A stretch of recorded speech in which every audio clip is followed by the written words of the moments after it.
乾坤。 Halo guys, kabar kalian gimana hari ini? Semoga dalam kondisi baik-baik saja ya. Kali ini admin akan melanjutkan alur cerita Wudong Jiankun. Jika kalian lupa dengan part sebelumnya, bisa cek di kolom playlist ya. Atau silakan klik aja link alternatifnya yang telah admin sediakan di bagian atas kanan layar. Baiklah, tanpa berlama-lama lagi di opening, inilah alur cerita kelanjutannya. Setelah kemarin Lindong berhasil memurnikan kekuatan mental pohon spiritual, Lindong pun dapat pesan nih dari Jinmu kalau dirinya sedang menyandra Moling di kota Moyen. Jika Lindong tak mau temannya itu dihabisi, maka dirinya harus segera pergi ke kota Moyen dan menyerahkan kunci rahasia kuno tersebut kepada Jinmu. Beberapa jam kemudian, Lindong yang sampai di bagian luar kota Moyen, dia pun meminta tolong nih kepada Xiao Diao untuk menyelinap masuk ke sana. Apakah Moling masih hidup atau tidak? Di sana, Moling ternyata terlihat masih hidup nih guys. Walau dipukuli berkali-kali, dia masih tetap memihak kepada Lindong sebagai rekannya. 可否现身一见？ 至少也要天赋师的修为。 能施展如此规模的精神壁垒，为什么会有精神壁垒在此阻挡我们？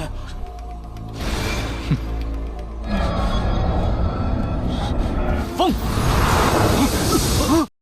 Beberapa saat kemudian, Jinmu yang dapat laporan jika anak buahnya sedang dalam bahaya, di mana mereka tuh sedang diserang oleh harimau pembelah bumi. Dengan sigap, Jinmu pun nyuruh Lipan untuk pergi membantu anak buahnya tersebut, karena dirinya harus menjaga Moling jika Lindong nanti datang. Tentu aja, Lindong yang dapat info penting itu pun, tentu saja dia berencana untuk menyandra Lipan dan rekan-rekannya itu untuk ditukar balik dengan Moling nantinya. Di sisi lain, Jinmu yang dibuat kaget melihat salah satu anak buahnya balik-balik tuh bawa kabar tak mengenakan, alias Lipan disandra sama Lindong. Tentu aja Jinmu pun langsung OTW nih ke tempat Lindong berada untuk melakukan pertukaran sandra tersebut. Dan ketika sampai, Jinmu ngasih iming-iming nih kepada Lindong. Jika Lindong mau menyerahkan kunci rahasia kuno itu baik-baik, maka Lindong akan jadi tamu terhormat dinasti Moyen. Bahkan Lindong juga bisa jadi aliansi paling berjasa di masa mendatang.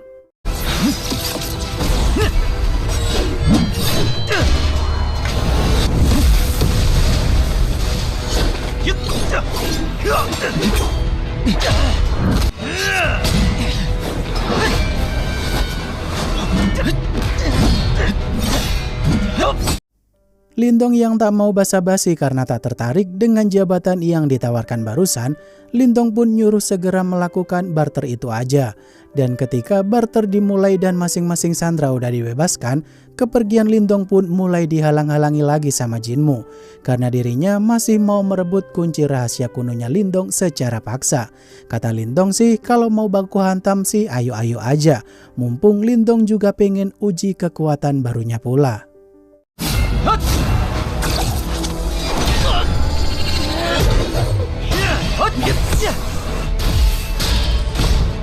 我小无极斩，夜雷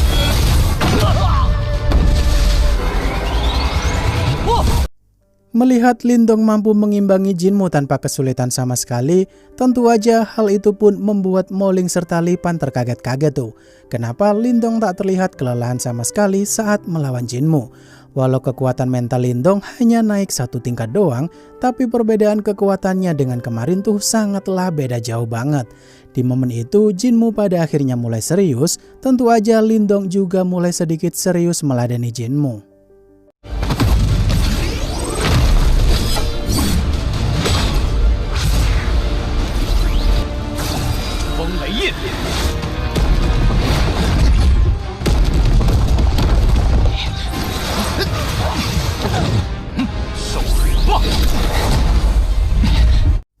Jinmu yang tak sanggup lagi melawan Lindong seorang diri, dia pun nyuruh semua anak buahnya untuk ngeroyok Lindong nih.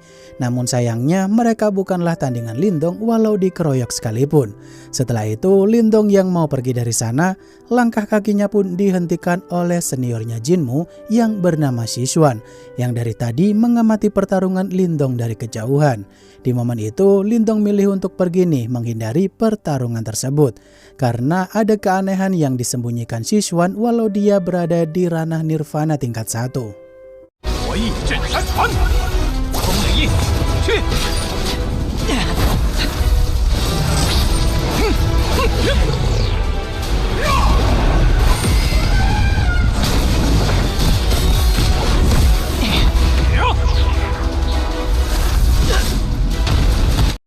Lindong yang tak bisa kabur dengan leluasa karena dia juga harus melindungi Moling yang hampir aja ketimpa batu besar di sana. Di momen ini Sichuan tak berbelas kasih nih sama Lindong karena dia menyerang di setiap kondisi entah Lindong siap atau tidak. Melihat momen mendesak itu, Lindong juga mulai nekat pula melawan Sichuan dengan kekuatan yang tersisa karena sebelumnya dia juga udah mulai kelelahan setelah melawan Jinmu.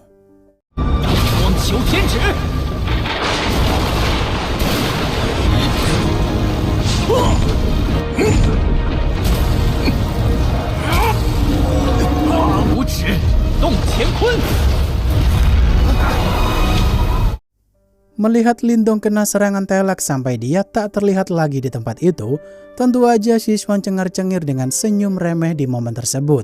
Namun pada kenyataannya tuh Lindong dari tadi udah nyiapin teknik jari surgawi penuh berada di atas awan tuh untuk ngasih serangan kejutan kepada Sichuan. Dan benar aja Sichuan pada akhirnya pun kurang persiapan untuk menangkis serangan Lindong tersebut.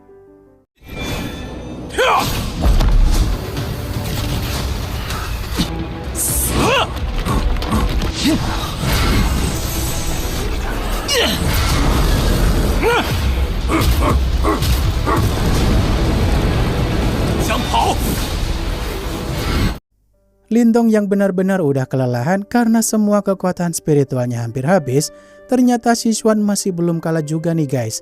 Malahan Sichuan memuji ketangguhan Lindong yang masih bisa berdiri setelah melawan dirinya cukup lama. Di momen ini Sichuan pun menggunakan teknik golem api untuk menangkap Lindong. Tentu aja Lindong pun mencari cara untuk bisa kabur dari sana daripada meladeni Sichuan berlama-lama. Lindong yang berhasil kabur berkat portal ruang kunci rahasia kuno yang bisa teleportasi kemana aja.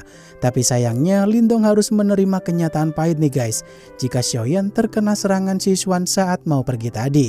Untuk saat itu Lindong juga masih belum tahu juga jika serangan tersebut bisa melacak keberadaan Lindong dimanapun Xiaoyan berada. Beberapa jam kemudian, Lindong yang terlihat kesulitan mengobati Xiaoyan, kata Xiao Diaoxi teknik praktisi nirvana tuh emang cukup rumit untuk diuraikan oleh Lindong yang masih berada di ranah manifestasi. Di momen ini, karena Xiaoyan terbilang sekarat juga setelah menerima serangan fatal Sichuan, maka Lindong harus mencari esensi darah binatang sihir yang serupa dengan darah binatangnya Xiaoyan supaya dia bisa sembuh. Lindong yang baru ingat jika di hutan dekat kota Moyen ada harimau pembelah bumi yang menyerang anak buahnya Jinmu sebelumnya. Lindong kala itu sih memutuskan untuk pergi ke sana tuh. Walau tempat tersebut dekat wilayah musuh, Lindong tetap harus pergi.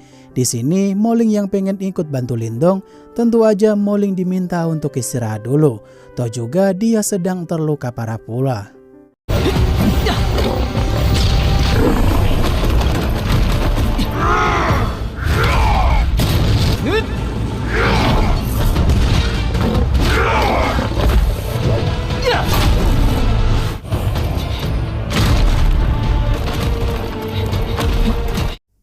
Setelah Lindong sampai di hutan tempat persembunyian harimau pembelah bumi, Lindong pun dibikin makin kagum sama kunci rahasia kuno itu nih guys. Karena kemampuan berpindah tempat tanpa lelah sama sekali sangatlah berguna di masa mendatang. Setelah lanjut mencari keberadaan si harimau pembelah bumi, Lindong pun tak perlu repot-repot lagi mencari harimau itu. Karena Lindong mau diterkam sama harimau itu dari belakang.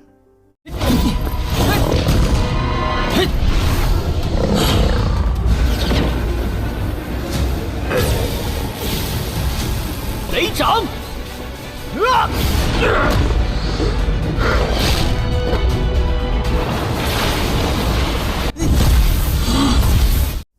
Xiao Diao yang nyuruh Lindong untuk mundur dulu dan bikin strategi baru untuk menangkap harimau pembelah bumi itu. Karena secara logika Lindong bakal kesulitan tuh untuk menandingi harimau pembelah bumi itu yang kekuatannya setara ranah nirvana tingkat 1. Mengingat dari tadi tuh Lindong belum istirahat sama sekali. Di sini Lindong yang ngotot banget tak boleh menunda lebih lama lagi karena ini menyangkut nyawanya Xiaoyan. Xiao Diao pun nyuruh Lindong untuk menggabungkan kekuatan mentalnya itu dengan kekuatan simbol kuno pelahap karena bisa jadi teknik yang lebih kuat lagi. Setelah Lindong berhasil membuat harimau pembelah bumi itu tak bisa bergerak, di momen ini Lindong cukup kaget nih jika binatang sihir kuat ternyata bisa berkomunikasi seperti manusia. Setelah berbicara sejenak, harimau itu sebenarnya benci sama manusia karena mereka membunuh anak-anak si harimau itu demi kepentingan kultivasi. Lindong yang tak bisa berkata apa-apa lagi karena memang pada dasarnya manusia tuh seringkali bertindak kejam kepada para binatang sihir. Namun tiba-tiba aja si harimau pembelah bumi itu seketika terdiam saat mendengar ucapan Lindong yang pengen meminta sedikit esensi darah si harimau itu untuk menyelamatkan Xiaoyan. Karena baru pertama kali ini dari sekian lama dirinya hidup, si harimau itu bertemu manusia baik hati yang seperti Lindong benar-benar sayang kepada Xiaoyan. Lindong yang membebaskan harimau pembelah bumi itu jika dia beneran niat mau bantu, tentu aja harimau itu bersedia bantu Lindong nih ngasih esensi darahnya itu. Namun masalahnya si darah harimau pembelah bumi itu udah bercampur dengan darah harimau iblis surgawi yang merupakan salah satu dari 3 suku binatang sihir terkuat. Jika Xiaoyan berhasil beradaptasi dengan darahnya si harimau itu, maka Xiaoyan tak hanya bisa sembuh doang, tapi dia bisa naik ke tingkat nirvana dan bisa berevolusi jadi bentuk manusia pula. Namun jika gagal beradaptasi, malah Xiaoyan akan tewas dan lenyap bagaikan abu.